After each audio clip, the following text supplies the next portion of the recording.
नमस्कार बंधुरा एसएस दास किचेने आमी सुमिता आज निये एसेछि नतून एकटा रेसिपि। आजकेर रेसिपि फुलकपिर पकोड़ा, जेटा आपनारा चा बा कफिर साथे स्नैक्स हिसेबे खेते पारेन अथवा भातेर पाते डालेर साथेও खेते पारेन। এই ফুলকপির পকোড়া খেতে কিন্তু খুব টেস্টি হয়। তা চলুন আজ আমি বানিয়ে ফেললাম ফুলকপির পকোড়া। আর এই ফুলকপির পকোড়া আমি কি করে বানাই আপনাদের সাথে সেটাই শেয়ার করছি। নিয়ে নিচে একটা ফুলকপি, তার অর্ধেকটা এইভাবে ছোট ছোট করে আমি কেটে নিয়েছি। আমি এখানে আমার পরিমাণ মতনই ফুলকপি যতটা লাগবে অতটা কেটে নিয়েছি, আপনারা আপনাদের মতন কেটে নেবেন।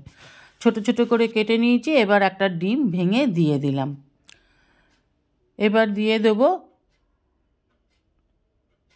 চালের গুঁড়ি, বড় চামচের 1 চামচ চালের গুঁড়ি, হাফ টিস্পুনের মতন হলুদ গুঁড়ো আর বড় চামচের 1 চামচ আমচুর। এখানে আমি আমচুর দিলাম, আপনারা ইচ্ছা করলে লেবুর রস দিতে পারেন। দিয়ে দিলাম লাল লঙ্কার গুঁড়ো যেটা ঝাল, দিয়ে দেব পরিমাণ মতন লবণ আর দিয়ে দেব ম্যাগি মশলা, 1 প্যাকেট ম্যাগি মশলা এখানে দিয়ে দিলাম। আর দিয়ে দেব আদা রসুন বাটা। আমি এখানে আদা রসুনের পেস্ট নিলাম, আপনার ইচ্ছা করলে ছোট ছোট করে কেটেও দিতে পারেন। দিয়ে দেব 3 চামচ ময়দা। আমি এখানে বলে রাখি আমার বেসন নেই তাই আমি ময়দা দিলাম, আপনারা ইচ্ছা করলে বেসন দিতে পারেন। আমি এখানে চালের গুঁড়ি আর ময়দা দিয়েই করছি। দেখুন আমি এখনো পর্যন্ত একটু জল দিইনি, এইভাবে একটু ভালোভাবে আগে মাখিয়ে নিচ্ছি। জল ছাড়াই কিন্তু আমি মাখিয়ে নিলাম আর একটু ময়দা দিয়ে বেশ ভালোভাবে মাখা মাখা করে মেখে নেব।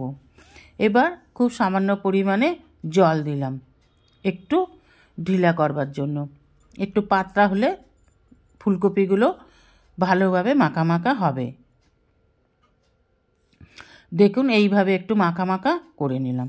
এখানে একটা কথা বলে রাখি, আপনারা ইচ্ছা করলে কিন্তু ফুলকপিটাকে একটু ভাপিয়ে নিতে পারেন, আমি ভাপিয়ে নিইনি।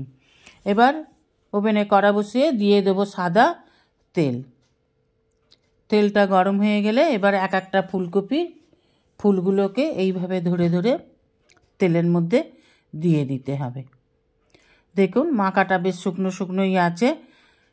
ফুলকপিটা যতটা পরিমাণে বাটারটাকে সোক করেছে ততটা ঠিক আছে, এর থেকে বেশি ঢিলা করার দরকার নেই। এইভাবে একটা একটা করে ফুলকপির ফুলগুলোকে তেলের ওপরে ছেড়ে দিন। এবার একদিক হয়ে গেলে আর একদিক উল্টে দিন। বেশ তেলের সাথে নেড়ে নেড়ে লাল লাল করে ভেজে তুলে নিলেই তৈরি ফুলকপির পকোড়া। এখানে বলে রাখি যেসব বন্ধুরা আমার চ্যানেলটিকে সাবস্ক্রাইব করে আমার পরিবারের সদস্য হয়েছেন তাদের অসংখ্য অসংখ্য ধন্যবাদ। যারা এখনও আমার চ্যানেলটিকে সাবস্ক্রাইব করে আমার পরিবারের সদস্য হননি তাদের কাছে অনুরোধ রইল আমার চ্যানেলটিকে সাবস্ক্রাইব করে আমার পরিবারের সদস্য হবার জন্য। পাশে থাকা বেল আইকনটিতে ক্লিক করে দেবেন নিউ ভিডিওর আপডেট যাতে সবার আগে আপনার কাছেই পৌঁছে যায়। দেখুন এবার ফুলকপির ফুলগুলো পুরো লাল হয়ে গেছে।